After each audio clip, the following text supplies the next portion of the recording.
You're listening to the Teach Better Talk podcast featuring expert educators eager to share progressive tactics to reach more students. Teach Better Talk is created by teachers and fueled by passion. Let's get started.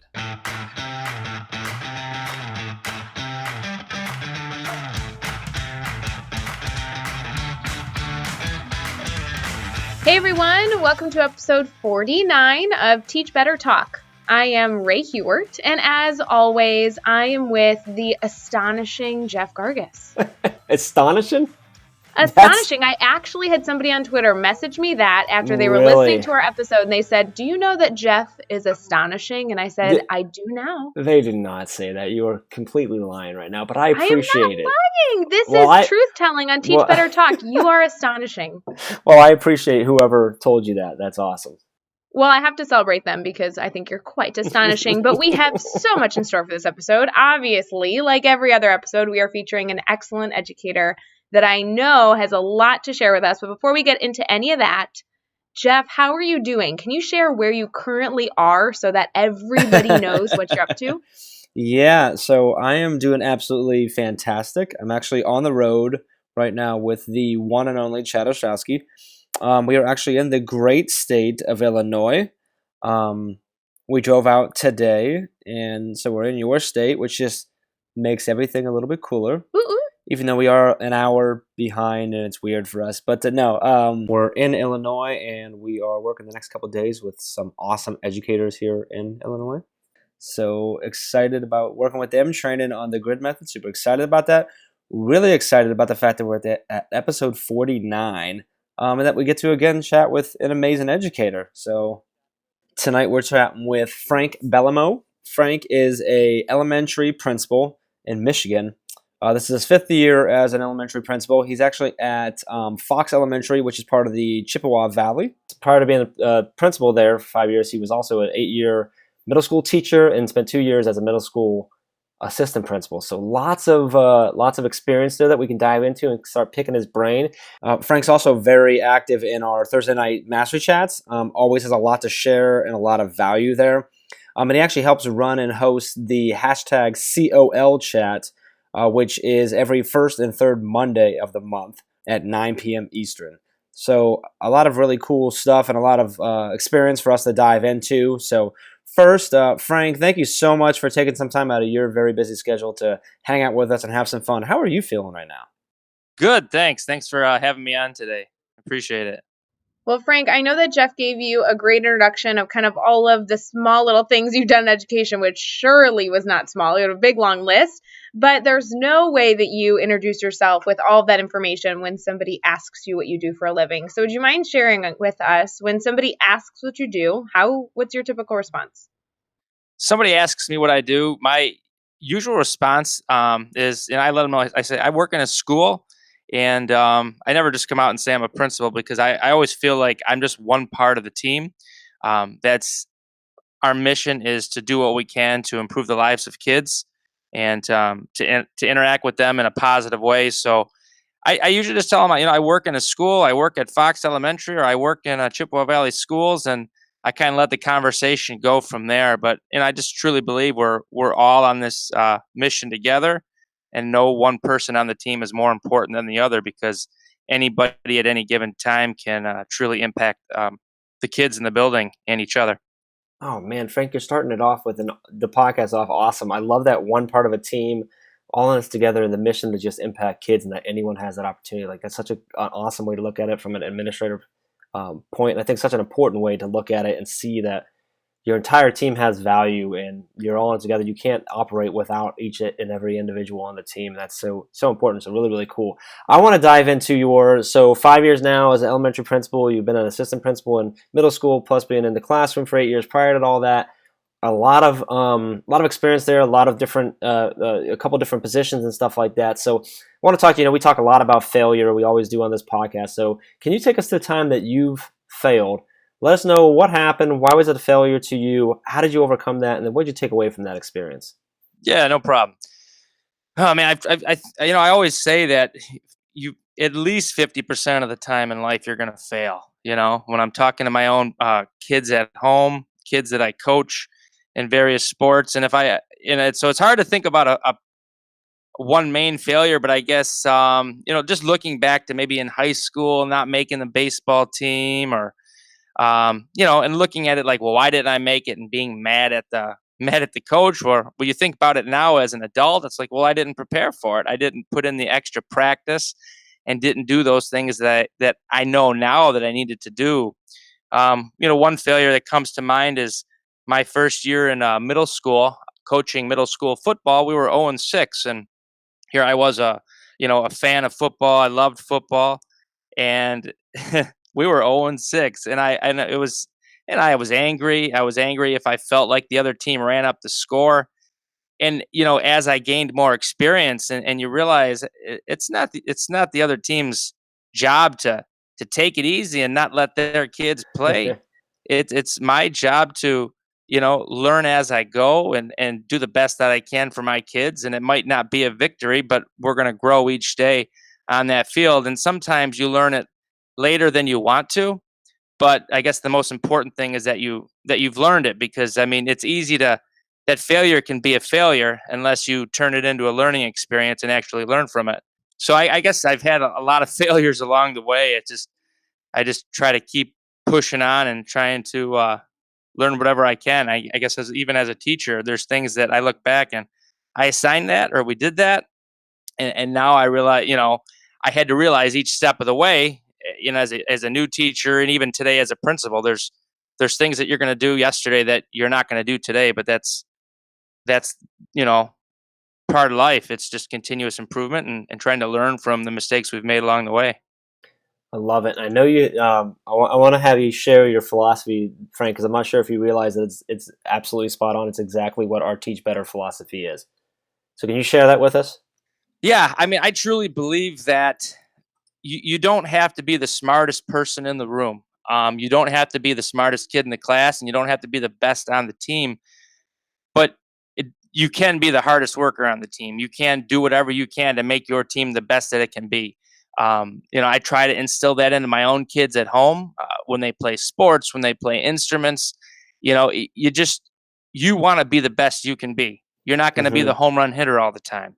You're not going to be the kid who's getting all A's. And personally, I try to tell our kids at school, I don't care if you don't have an A. I don't care if you're not exceeding standards. What I care about is your character. What I care about is how hard you work and how you treat other people. So I as a team at work, in our school, we all want to instill that growth mindset, that Mm-hmm. character aspect of it, that persevering and overcoming challenges, because there's challenges everywhere in life, and we're not always going to get that participation trophy. Mm-hmm. Um, but it's us getting better each day. Be better today than you were yesterday, and be better tomorrow than you are today.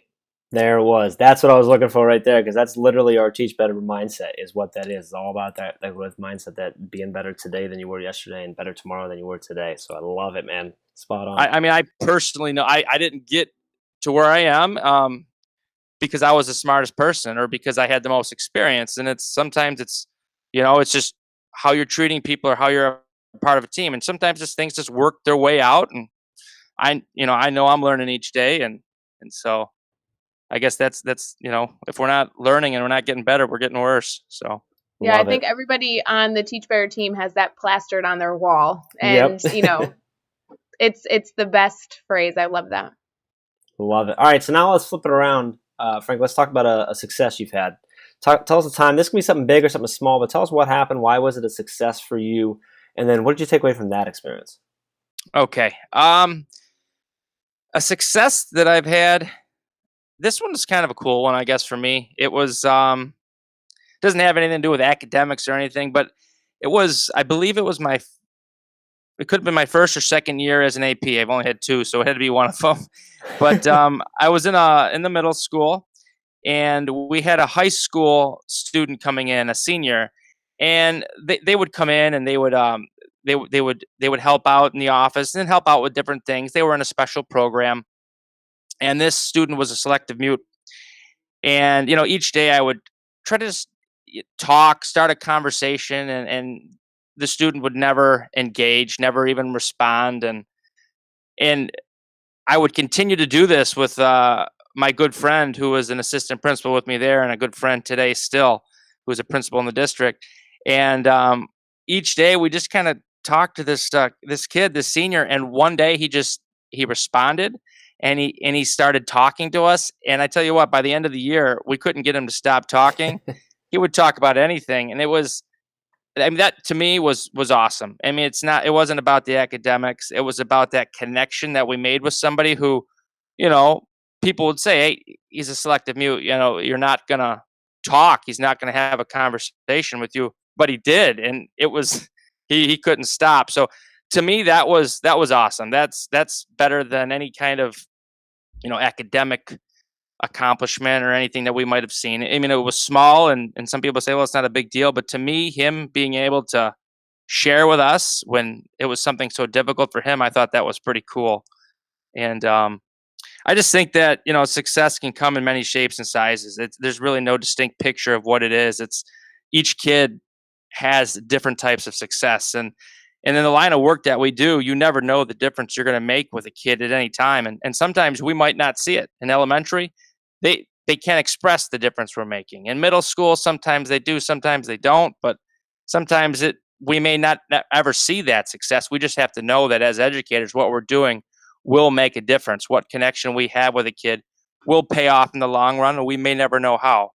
Um, Earlier this year, I got a phone call from a student I had I think probably over 10 years ago. And he just wanted to thank me for being there for him in a tough time, and building a relationship for him in the classroom. And that was pretty cool. It was pretty cool. I was, got home and talked to my wife about it, how cool it was. And you miss that as a teacher. When you're not in the classroom each day, it's hard to realize that you're still doing those great things that teachers do each day. But success can come in in many different pictures. Hey, what's up? It's Jeff. Don't worry, we're going to get right back to the episode, but I really want to check out and make sure that you are connected with us on social media. Ray and I and the entire Teach Better team want to connect with you. We want to hear your stories. We want to be a part of your journey. We want to be there to support you in any way we can, and we want to learn and grow with you. So please connect with us. Everything we have is at Teach Better Team. And then, of course, make sure you connect with me at Jeff Gargas and Ray at Ray Hewart. Let's get back to the episode. Frank, I love your focus on connections. That story of a student is incredibly impactful. I think the more connections we can make for students and build those relationships, to your point, I mean, being able to make those connections, you really usually see the fruit of your labor, even if it comes years later. And so I think that gets me excited about education right now. There's a big shift focusing on not just teaching students, but building relationships and really ensuring their students feel supported, because content is so accessible. The internet age, everything you want to know, you can learn somewhere on the internet for free. But the component of a relationship is something that can't be replaced by Google, right? The component of building relationships with students is powerful. And, just in that story alone, seeing the incredible impact it can have is, You're 100% right. And if, I know they say that there's fads in education, but if the relationships are a fad, then that would be a total failure, right? I couldn't agree more. So I have to kind of shift that for you. Obviously, there's a lot of things that are getting you excited about education right now, but would you mind choosing one thing that's really getting your spark fueled, every day when you get into work? What's exciting you about education right now? For me, going to work each day, I just love the people that we're on a team with. I love our students, our families, and just having a chance to spend time with them each day. I just enjoy their company, enjoy being able to laugh with them, and trying to make, our building the best that we can, and as stress free as we possibly can for the best of everyone. So I legit enjoy going to work each day, and I enjoy the people there. This year we've been doing something with character education and the Positivity Project, and that's been going awesome. And I've really enjoyed seeing the students displaying that awesome, work ethic, or how they treat each other. Each week they'll have something that they're focusing on, maybe kindness or optimism. But just seeing that the students interact with each other the way they do, and being able to interact and have that opportunity to be a part of the team that I'm on is what I look forward to and what excites me each day. See, look, all about connections. I love that, building relationships. Well, I have to tell you, Frank, was so excited that you were coming on the podcast because my favorite question to ask administrators, whether it be administrators we've interviewed in the past, Todd Desloney, Brian Zwemke, Steve Dively, we've had all these principals. My favorite question is how we can better support teachers. What do we need? What tips do they need to ensure that their classrooms continue in this direction of focusing on relationships and being a part of this progressive movement, that this shift that education is currently in? So I want to know if you had a tip that you had to give to a teacher that was new to a building, new to the profession, or just frankly listening to this podcast who just wants to grow and be better today than they were yesterday. What's your typical response? What's your advice? There's so many things you could say to a new teacher, and looking back to when I was a brand new teacher. Well, you said it, you said the relationships, and right now, that's so important. And I think maybe we can wrap it all up into our mindset, and we can kind of put relationships into our mindset. So knowing that, like each day, making sure we're having fun with the kids. Our best lesson plans are not going to overcome a poor relationship with a student. And we're going to have challenging students in our classroom. We're going to have students that are compliant, that are going to do everything, that seem engaged every day. But just making those connections, because you're going to have to differentiate in so many different ways with these kids to make a connection with them. And that's truly the most important thing we do, because without a connection, you're not going to engage the kids. You're not going to really get the most out of them. It's going to be hard for them to really have a lot of ownership when they're not engaged, and they're not going to work to their full potential. So it's having a connection. Don't be afraid to have your students like you. It's not a bad thing. It's actually a good thing. We all work harder for people we like. I don't know. There's so many things I would want to tell a first year teacher, mistakes that I've made along the way. You don't have to grade everything. Feedback more than you grade. Grade less, feedback more. Frank, I'd love to hear more about your take on social media, because when you think about administrators challenging new teachers, I actually don't know. I mean, I know a lot of administrators on Twitter, but you specifically, so active on Twitter. Do you think that our newer teachers need to be on Twitter, and how do they get started with that? What's your tips for that? I just got started this year, really. I mean, like quite a bit. Actually, last year, just trying to put out the pictures of what's going on in our school day, and then kind of like my mentor, my former assistant principal and principal, and somebody who works in our district now with us, and who's a co-moderator of a cold chat with me. He actually got me into Twitter, so it's quite new for me, but there's a lot of opportunities to make connections with different people on Twitter for young teachers. There's a lot of great Twitter chats each night that you can just jump on and hear what people are saying and different ideas. I've learned quite a bit from different people on Twitter. It's been very cool. There's a lot of great ideas. There's so many awesome people out there in our field and our profession, and you can actually see it more when you're on Twitter. It's so funny. Jeff and I met on Twitter. So I was just gonna say that. Yeah, we did. And I was just listening to Dave Burgess's episode a few episodes back, and we had talked about how we met Jeff, and it was because of Twitter. It was. And I was also going to just shamelessly plug the fact that there's a great Twitter chat every Thursday night at 8 p.m. Eastern Time. Mastery Chat. There is. It's Mastery Chat, Ray. It's fantastic. Gosh, I should jump into that sometime. No, that's a great one. Mastery Chat is an awesome one. I wish I could get to all of these more, but with 4 boys and sports and everything, it's tough to get to them all. It's tough. And we always talk about that's one of the amazing things about the chat, because it is tough, but so many people get involved in these chats. Like, it's amazing to see educators working so hard after they've already put in a full day, and then they're getting involved in these chats, which is where you can learn so much, because you got super passionate educators out there. Frank, can you take like just a minute or two and give us the rundown on it's hashtag COL chat, correct? Yep. Hashtag what is COL that? chat. Who should come to that? What can I expect from that? What's my reason? Why should I come do that every first and third Monday of the month? First of all, that was it's the culture of learning, and that was started by three awesome people that I learned about this year.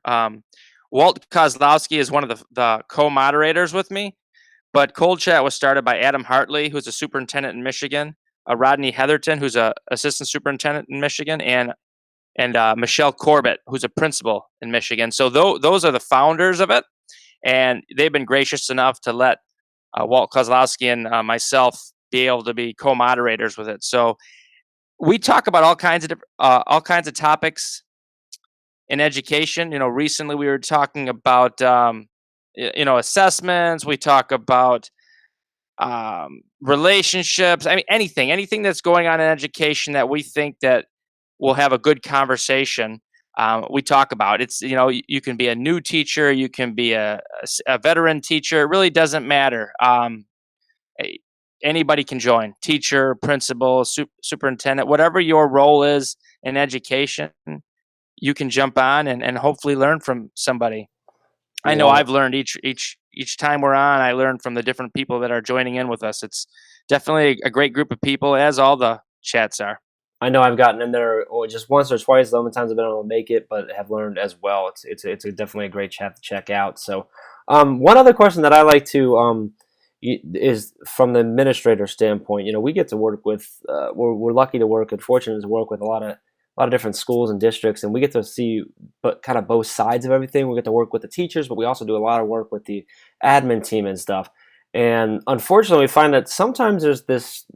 I don't know if disconnect's the right word, but there's two very different worlds from when you're in your classroom as a teacher versus when you're an admin. And one thing I'd love to ask you as a principal and admin is, if there was one thing that you wanted all classroom teachers to know about administrators, what would that be? That we're definitely on the same team. My job is never to make your job difficult. My job is to do what I can to make you have the best experience you can have in front of these kids, and to help you improve, to help our kids improve. That we're on the same team, we're in the same family in our school, and I just want to be the best support I can for them. If they see me stressed, the teachers are going to be stressed. So I try to be the best support I can for them, and to let them know that I understand you're going to make mistakes. I understand, we're all going to do that, but each day we're doing the best we can to put the kids first, and to enjoy what we're doing while we're doing it as much as we can. I love it. That's exactly what I was looking for. Perfect. All right, so now let's have some fun. We're going to do the next 6 questions, and your goal is to answer each one in 15 seconds or less. You ready to go? All right, let's do it. All right, what is one EdTech tool you cannot live without? I've used S'more this year. I've used it for newsletters and bulletins. Awesome. What's a good book that we should check out? I like Eric Jensen. He has a lot of great stuff. Engaging Students with Poverty in Mind is a great book. You can use it with anybody, not just kids from poverty, any kind of kid. If you can use those strategies with any kind of kid, you're going to be good. Love it. And who should we follow, or what should we follow on Twitter? So many people on Twitter. Jeff Gargis is a great guy. Ray's awesome. Follow them. You know what? Follow as many people as you can that are have some great philosophies, and check us out on Cold Chat. There's a lot of great people there too. # Cold Chat, first and third Monday of each month. Love it. And what's a good YouTube channel for educators? I love YouTube. TED Talks is great. I find a lot of great stuff for our building on TED Talk. So I say TED Talks is great. Love it. And give us a daily, weekly, or monthly routine that every teacher should get into. A daily, weekly, or monthly routine. All righty. A daily, weekly, or monthly. Oh my gosh, the time is going down here. What am I going to do?